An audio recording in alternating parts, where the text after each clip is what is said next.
Hi friends. இப்போ பார்த்தீங்கன்னா நான் இப்போ வந்து ட்ராயிங் பண்ணியிருக்கேன்.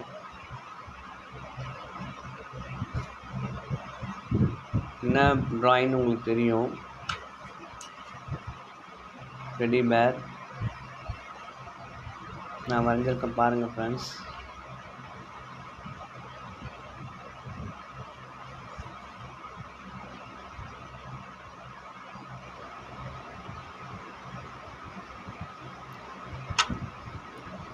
இது கொஞ்சம் ட்ரைனிங் எடுத்து பண்ணியிருக்கேன், பாருங்கள் ஃப்ரெண்ட்ஸ். இது பென்சிலில் மட்டும் நான் பண்ணியிருக்கேன்.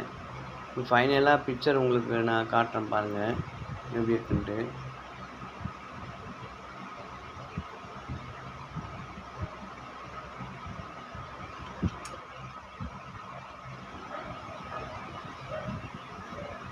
ஸோ டெடி பேர் எப்படி இருக்குன்னு சொல்லுங்கள் ஃப்ரெண்ட்ஸ். பார்த்தீங்களா ஃப்ரெண்ட்ஸ், இதுதான் வந்து ஃபைனல் டச் வந்திருக்கு. பார்த்து லைக் பண்ணுங்கள், நம்ம சேனல் சப்ஸ்கிரைப் பண்ணுங்கள், என்னை வந்து மோட்டிவேட் பண்ணுங்கள் ஃப்ரெண்ட்ஸ்.